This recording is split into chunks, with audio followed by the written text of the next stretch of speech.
Hi there, and welcome back to another episode of Footprints. I'm Yushan. On the east side of the southern part of Beijing's central axis, right next door to the World Cultural Heritage Site of the Temple of Heaven, stands China's one and only National Comprehensive Natural History Museum.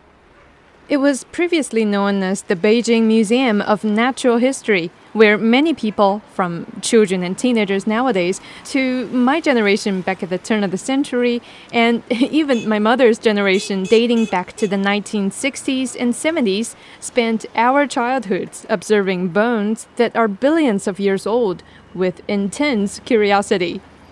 There's no doubt that this museum carries the happy memories of several generations of people, while providing countless science and history lovers with a platform to satisfy their most primal explorative desires towards natural sciences and archaeology. Well, not so long ago, however, the 65-year-old museum underwent an upgrade. 5, 4, 3, 2, 1.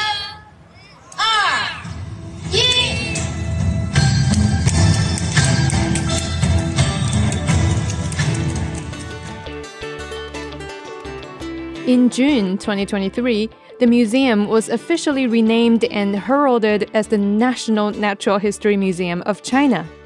Meng Qingjin, the previous curator of the Beijing Museum of Natural History, remained in his position and took up the task as the inaugural curator of the re-established museum. 非常非常激动，因为承载了几代人的梦想。 I was very excited on June the 5th, 2023, the day of the opening ceremony. It's like a dream come true for generations of Chinese archaeologists and museology scholars. It is a vital and weighty task to pass down the historic inheritance. If you look around, there are many children visiting every day. Some basically grew up in our museum.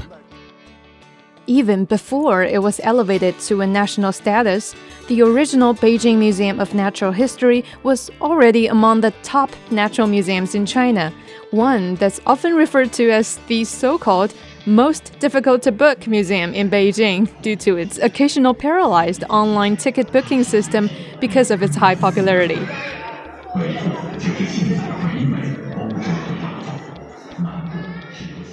Covering a floor area of over 23,000 square meters, the museum hosts a great variety of exhibition themes such as ancient reptiles, prehistoric mammals, invertebrates, and amazing Africa, etc., which attracts roughly 1.8 million visitors every year.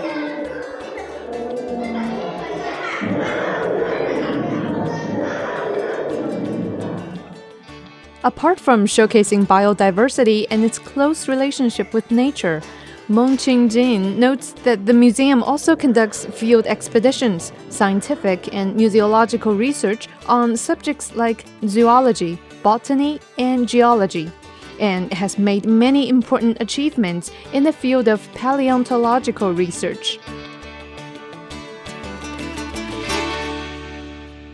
这是比较大的一具，这个龙是马门溪老。 This larger piece here is the specimen of Meng Qingjin, the dinosaur species with the longest neck.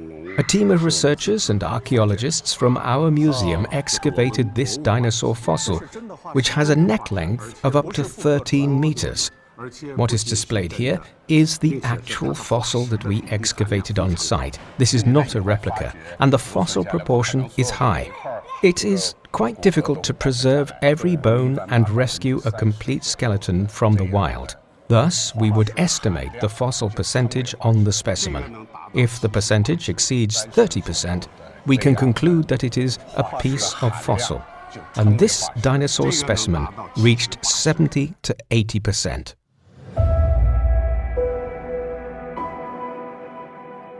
The Mamenchisaurus specimen Meng Qingjin points at is one among the variety of rare fossil that has only been excavated in China. With a total collection of more than 370,000 items, the museum houses the largest number of rare specimens among domestic natural history museums. With such a large number of paleontological collections that can't be found in other parts of the world, Meng Qingjin and his team are eager to present these specimens to a wider global public. 老一辈的科学家还有博物馆一直在呼吁，我们国家应该有我们国家的自然博物馆和这个国家的相匹配。 For years, scientists and museum curators of the older generations have been calling for our country to establish a national natural history museum. Nowadays, climate change touches every corner of our Earth, and human activity is causing wildlife habitats to diminish. As the human influence on nature grows stronger, it is our wish to raise people's awareness. Here in China, I believe the moment is right for the country to set up its own national natural history museum. It is critical that we, as Chinese, focus on our approach to dealing with environmental changes while demonstrating our natural history and inheritance to the rest of the world through museums. Pointing at a static display containing a giant panda, Meng Qingjin carried on explaining. 熊猫动物园也有，比如我们的国宝一级保护动物。 For example, you can undoubtedly see a real panda in the zoo, as it is our national treasure and a first-class protected animal. However, examining taxidermy reveals not just what a creature was like when alive, but also the relationship between it and its habitat, as well as the ecological changes portrayed. This panda perished as a result of bamboo flowering, a natural phenomenon that produced food shortages for animals that live in bamboo forests. And then, after retrieving the taxidermy, it is now the museum's mission to explain such connections to its visitors and inspire people to think about what caused the panda's death and how a shift in nature may have such an impact on the creatures that live there. Meng Qingjin once served as the curator of the Dalian Natural History Museum in northeast China's Liaoning province. He was named as the curator of the Beijing Natural History Museum in February 2008. And ever since July of that same year, the museum formally opened its door to the public for free right up until this day. His decades of curatorial experience have taught him that the key to keeping a museum running well is to observe how its collections are presented, as well as its flexibility to adapt to current sociological and technical expectations. A museum, in Meng Qingjin's philosophy, should be a growing and thriving public place rather than an aging antique. 不是我博物馆人，我馆长，我想拿给你什么。 It's not that I'm the curator of this museum, and so I get to decide what visitors can see. Just like the chef in a restaurant needs to serve the dishes according to customers' orders, so a museum also needs to know what the public wants to see during their visits.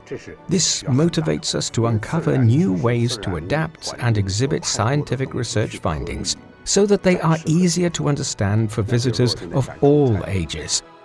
The museum now houses around 3,000 objects, but there are 30,000 more sitting quietly in the archives, waiting for their turn to be presented to the public. So, we now replace exhibition objects on a regular basis to ensure that there is always something new for visitors to see. In addition, Meng Qingjin also shares that the Natural History Museum, like many other museums in China, has begun to digitize its collections and produce cloud-based displays, combining a futuristic presenting style and untold stories of ancient bones. The museum uses technologies such as VR, AI, and sensory interactions in its exhibition displays, providing visitors with a completely new experience to learn about the creatures who walked on this planet billions of years before us. 这个技术的拓展，实际上把我们博物馆的空间拓展。 The advancement of exhibition technology has, in a sense, expanded the overall scope of our museum. For example, people can now travel digitally to ecological environments that are physically challenging to reach, such as Antarctica, the Arctic, the deep sea, and so on. From the era of the dinosaur billions of years ago to a virus in the microscopic world, These scenes can all be restored through immersive technology applications, allowing us to peer into every aspect of this kaleidoscope of natural history using modern technology. However, the application of state-of-the-art visual and auditory effects should be supported by scientific facts and reliable research results, says Meng Qingjin. The museum is not a place for complete fictitious invention that lacks fidelity. Thus, the balance between science and its technological presentation must be handled with delicacy. 这也是我们在现实的工作中遇到的困难。 This is also a challenge we face in our work because increasing the sensual effects can result in a distorted result that does not correspond to historical or environmental facts, which should be avoided at all costs. As a result, we must rely heavily on scientific research to support these technical products. Meanwhile, we also intend to bring our exhibits back to life, transporting people's imaginations outside of the exhibition halls and back to the wilderness, where the bones and fossils were unearthed. So, we now also conduct field trips that invite children out on scientific excursions. They can stand on the dinosaur fossil excavation site, touch the ground themselves, and picture what it was like billions of years ago. Overall, scientific research serves as the foundation for popular science education. To Meng Qingjin and his team, the museum serves as a dynamic educational hub where curiosity, creativity, and critical thinking are fostered.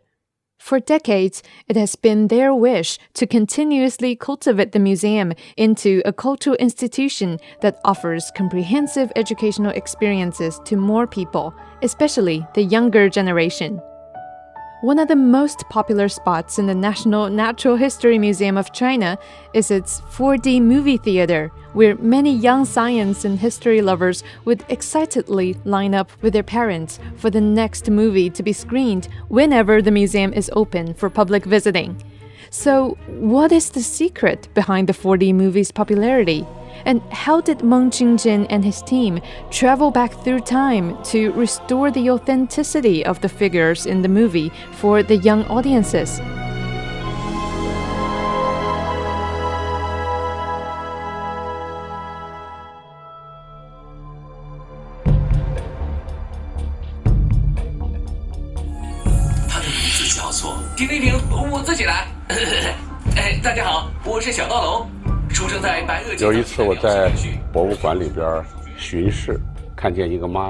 Once, when I was inspecting in the museum, I overheard a lady ask her child, "Come, check out this dinosaur. He has wings. So why is he climbing up the rocks? Can he still fly?"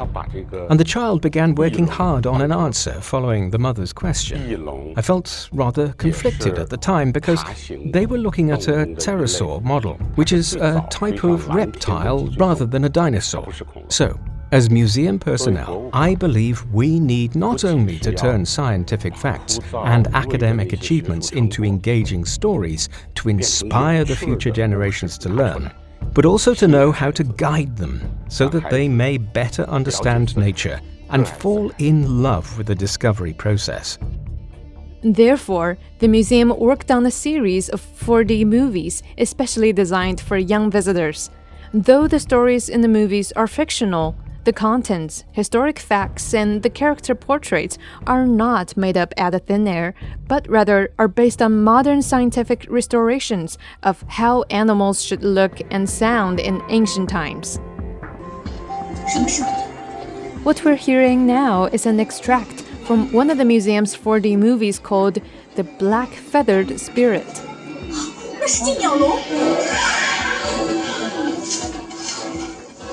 The character Jin Miao Long translates into Anchiornis huxleyi, which is a small, four-winged dinosaur, so named because of its similarity to modern birds. Its fossil was originally discovered in northeastern China's Liaoning province, in rocks dated to the late Jurassic period, about 160 million years ago.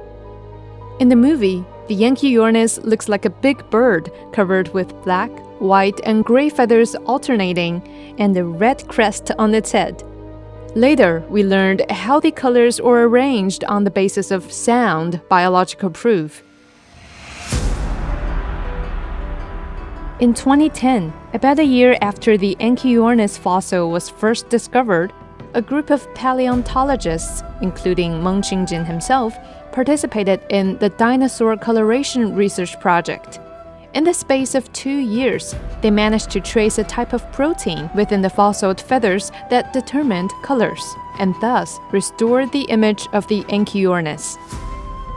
这个颜色是依据这个羽毛的 The color we determine is dependent on the structure of melanosomes, a type of protein found in feathers. Each form of melanosome reflects a specific color according to its structure. Some are rod-shaped, some are spherical, some are tightly packed, and some are sparsely distributed. When a light beam is shone on the feathers, the colors are reflected according to the melanosome structures, and after comparing contemporary bird feathers, such as the colorful ones in parrots, we arrived at a set of feather colors for the Anchiornis. With the microscope zoomed in by 80,000 times, Meng Qingjin and the team of paleontologists slowly moved the fossilized feather sample in seek of the melanosome structure. After it is found, they would identify the structure and take pictures as a mark of their findings. Their efforts in restoring Anchiornis' image from its fossil also marks the world's first case of dinosaur coloration. Recalling the good old times from over a decade ago, Meng Qingjin sighs with delight as he looks around, glancing over rolls of exhibits, many of which he put together or recovered with his own hands, and says, 所以做古生物的研究，有人觉得很枯燥。 Some would argue that working as a paleontologist is a tedious task because you constantly deal with lifeless stones. But when your research truly provides insight into helping people grasp what the world was like billions of years ago, that sensation of accomplishment and joy is thrilling. So, paleontologists have their own way of acquiring happiness amidst the seeming tedium.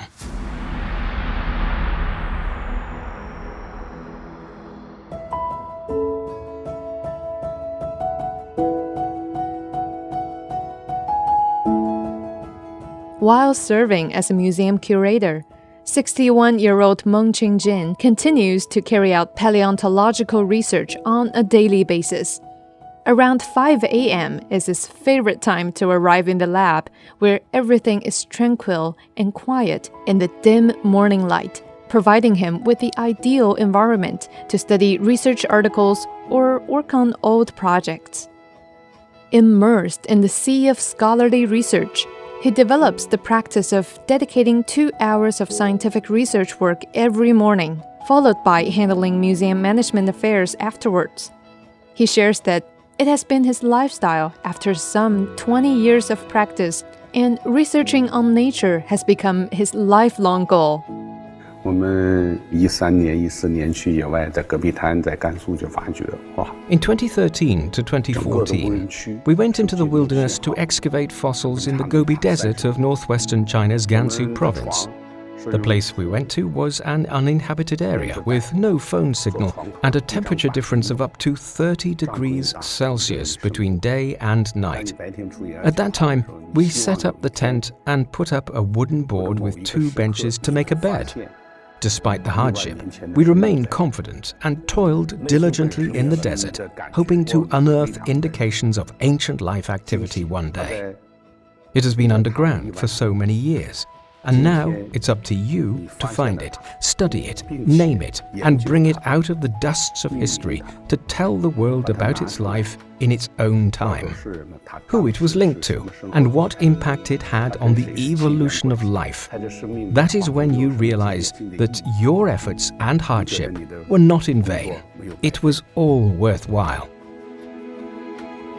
Apart from indulging in the studies of nature, What Meng Qingjin would regard as his primary task nowadays is figuring out how to showcase the 30,000-piece collection of the museum to the public.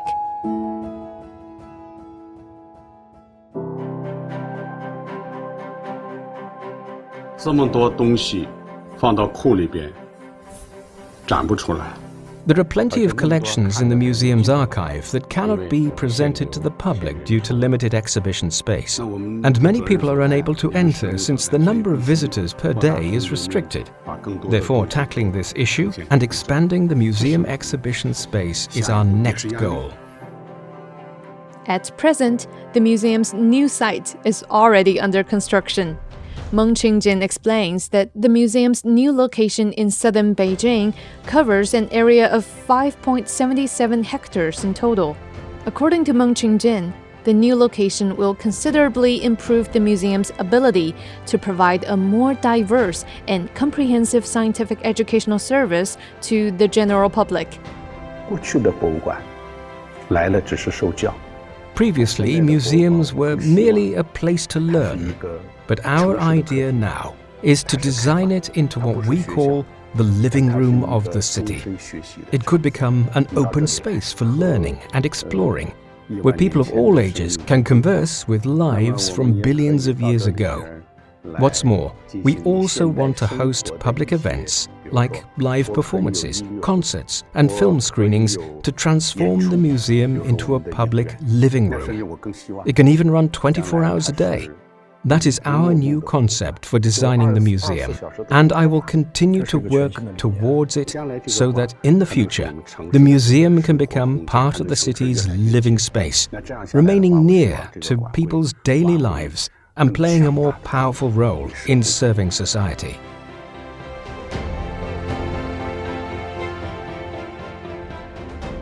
With that, we conclude this episode of Footprints. Thanks for listening. I'm Yu Shan. If you're interested in hearing more about the lives of ordinary but incredible people here in China, follow us wherever you get your podcasts. Just key in Footprints, and you can find more stories anytime, anywhere. We'll see you next time.